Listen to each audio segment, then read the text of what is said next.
తాకట్లో ఉన్న మీ బంగారాన్ని విడిపించి ఆ రోజు ఆన్లైన్ రేటుకి కొంటాం. Sharma gold company. ప్రస్తుతం మనం ఉన్నాం చిలుకూరు బాలాజీ టెంపుల్ దగ్గర. మనతో పాటు ఉన్నారు తెలంగాణ రాష్ట్ర ధూప దీప నైవేద్య అర్చక సంఘం. ఎందుకంటే మనందరికీ తెలుసు, ఇక్కడ ప్రధాన అర్చకులుగా ఉన్నటువంటి రంగరాజన్ గారి మీద దారుణమైనటువంటి దాడికి పాల్పడ్డారు. అలాగే అది కంటిన్యూ చేస్తూ ఆయన మీద రకరకాలైనటువంటి వ్యాఖ్యలు కూడా చేస్తున్నారు. దీన్ని ఖండిస్తూ అనేక మంది ఆయనకు బాసటగా నిలుస్తున్నారు. ప్రస్తుతం మనతో పాటు ఉన్న వాళ్ళందరితో కూడా ఒకసారి మాట్లాడదాం, వాళ్ళు ఏం చెప్తారో చూద్దాం. జరిగింద ఘోరం అండి, దారుణమైనటువంటి సంఘటన. ఇది జరిగి ఉండకూడదు. అసలు ఎందుకు జరిగిందో కూడా తెలియదు, ఎవరు చేయించారో కూడా తెలియదు. అలాంటి పరిస్థితులు పోలీస్ ఎంక్వైరీలు అన్నీ తేలుతాయి అనుకోండి, ఎందుకు చేశారు, ఎవరు చేయించారు, ఏంటి అనేది. కానీ ఈ సమయంలో ధర్మాన్ని రక్షించేటువంటి రంగరాజన్ గారు లాంటి వ్యక్తులకు మనందరం బాసటగా నిలవాల్సిన అవసరం ఉంది. తప్పకుండా మేడం. మాది ధూపదీప నైవేద్య అర్చక సంఘం రాష్ట్ర అధ్యక్షుండి. నా పేరు దౌలతాబాద్ వాసుదేవ శర్మ. మా రంగరాజన్ గారు దేవాలయాల పట్ల కానీ, దేవాలయాల అర్చకుల పట్ల కానీ, వారి తండ్రి గారి దగ్గర నుంచి వారు అనేక కార్యక్రమాలు, అంటే దేవాలయాల పట్ల, అర్చకుల పట్ల ఎన్ని ఇబ్బందులు ఉన్నా కూడా వారు భుజం మీద వేసుకొని ఈనాడు ధూపదీప నైవేద్య పథకం వచ్చింది అంటే ఆ రోజు సౌందరరాజన్ గారు సుప్రీంకోర్టుకు పోయి ఈ అర్చకుల పరిస్థితి ఏంది, దేవాలయంలో పనిచేస్తే కనీసం తిండి గడవని పరిస్థితి ఉంది అని చెప్పి సుప్రీంకోర్టు దాకా వెళ్ళినటువంటి ఘనత ఈ కుటుంబానికి ఉన్నది. వారి మీద దాడి చేయడం అనేది మనం స్పష్టంగా చెప్పాలంటే ఇది హిందూ ధర్మం మీద దాడిగా మనం ఖండించాల్సినటువంటి అవసరం ఉంది. చాలామంది ఈ యొక్క ధర్మాన్ని వినాశనం చేయాలనేటువంటి కంకణం కట్టుకొని బ్రాహ్మణిజం అనేటువంటి ఒక పేరు పెట్టి ఆ ముసుగు లోపల ఉన్నటువంటి అందరూ కూడా ఈ సమాజాన్ని, అర్చకుల్ని, బ్రాహ్మణుల్ని, వీళ్ళందరినీ కూడా ఈ ఆలయాల నుంచి దూరం చేస్తే మనం ఈ యొక్క సంస్కృతిని విచ్ఛిన్నం చేయొచ్చు అని ఆలోచించి కొంతమంది కావాలనే కొన్ని హిందూ సంస్థల పేర్లు పెట్టుకొని మరి రామరాజ్యం అన్నటువంటి వ్యక్తి, ఒక దేవాలయంలో అర్చకుడికి గౌరవం ఇవ్వనటువంటి వ్యక్తి రామరాజ్యం ఉండడం అనేది అది హాస్యాస్పదంగా ఉన్నది. అది రంగరాజన్ గారు ఎటువంటి వ్యక్తులు వచ్చినా కూడా వారితో చాలా ప్రశాంతంగా మాట్లాడతారు. ఇప్పుడు మేము అన్ని జిల్లాల్లో కూడా కార్యక్రమాలు వారికి సపోర్ట్గా, మద్దతుగా, సంఘీభావంగా గత 2-3 రోజులు చేస్తున్నాము.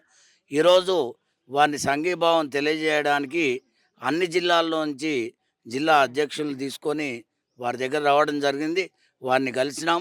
మేము రాష్ట్ర వ్యాప్తంగా 6,500 మంది అర్చకులము రంగరాజన్ గారి వెంట ఉంటామని, వారికి చీమ చిటుకుమన్న వానర సైన్యం వల్లే మేము అందరం దిగుతామని చెప్పి మీ ద్వారా మేము తెలియజేస్తున్నాం. జయ జయ ధూపదీప నైవేద్య అర్చకుల ఐక్యత, ధూపదీప నైవేద్య అర్చకుల ఐక్యత. ఆ సంఘటనని అందరూ ఖండిస్తున్నారండి. కానీ అసలు ఎందుకు ఇలా జరిగింది అనేది కూడా ఒక పాయింట్ రైజ్ అవుతా ఉంది. అసలు ఎవరు, ఎందుకు వచ్చాడు, ఎలా రాగలిగాడు ఇంత దూరం, అసలు అతనికి వెనకాల ఎవరున్నారు అనేది కూడా నడుస్తూ ఉంది చర్చ. జై శ్రవణాన్. నేను తిరునగరి వెంకటాద్రి స్వామి రాష్ట్ర ధూపదీప నైవేద్య అర్చక సంఘం ప్రధాన కార్యదర్శిని, కరీంనగర్ జిల్లా ఉమ్మడి అధ్యక్షుడిని. ఇది అర్చకుల పైన దాడి అని మేము అనుకుంటున్నాం. అర్చకులను ఈ ధర్మం నుంచి దూరం కొడితే తొందరగా విచ్ఛిన్నం చేయొచ్చు హైందవ ధర్మాన్ని అనే భావనతో మేము అందరం కూడా అనుకుంటున్నాం. దీని వెనుక ఎవరున్నారు, ఏమిటి అనేది ఆ చట్టం కూడా తీసుకోవాలి తొందరగా.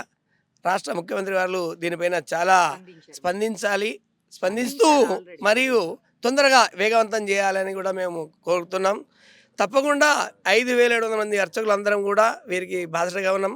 ఆనాడు నుంచి 2007లో వైఎస్ రాజశేఖర రెడ్డి గారు ఈ ధూపదీప నైవేద్య పథకం ప్రవేశపెట్టిన మధ్యలో కూడా మాకు సౌందరరాజన్ గారు మాకు తప్పకుండా అనుకూలంగానే వ్యవహరించారు. మా ధూపదీప నైవేద్యం రావడానికి కూడా వారు శక్తి చేశారు. కాబట్టి మేమందరం వారికి బాధ్యతగా ఉంటామని మేము సంఘం ద్వారా తెలియజేస్తున్నాం. శ్రీ గురుభ్యో నమః.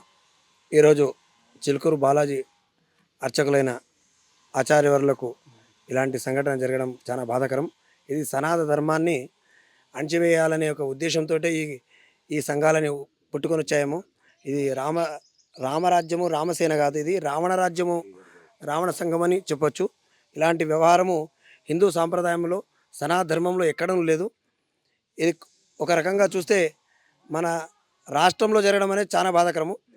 ఎందుకంటే కొంతమంది పేదరికంతో తిరుపతికి వెళ్ళగలుగుతారు, వెళ్ళలేకపోతారు.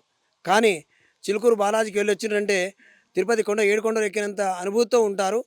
అన్ని రకాలుగా ఇక్కడ స్వామివారి దర్శించుకోవడము, అర్చకుల యొక్క ప్రసాదం ఇవ్వడము చాలా ఆనందకరంగా ఉంటుంది. అలాంటి అర్చకుల మీద చేశారంటే ఇది రాష్ట్ర ముఖ్యమంత్రి వర్యులు ఇమీడియట్లీ దీని మీద స్పందించారు.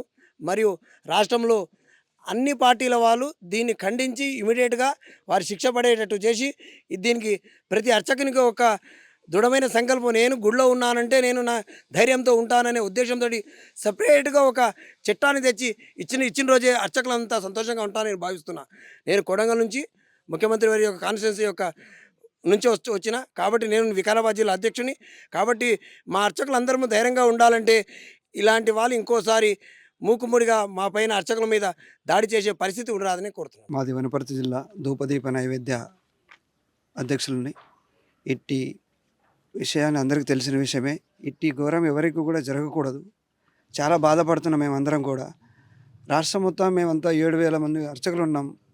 ఆ అర్చకునికి మేమంతా మద్దతు తెలుపుతూ నిన్నటి రోజున రాష్ట్ర ముఖ్యమంత్రి వారు ఫోన్ చేసి అర్చకుడి దగ్గర మాట్లాడడం జరిగింది. అదేవిధంగా మన కేటీఆర్ గారు కూడా మాట్లాడడం జరిగింది. కొండా సురేఖ గారు ప్రత్యేకంగా వచ్చి ఆమె కూడా మాట్లాడడం జరిగింది.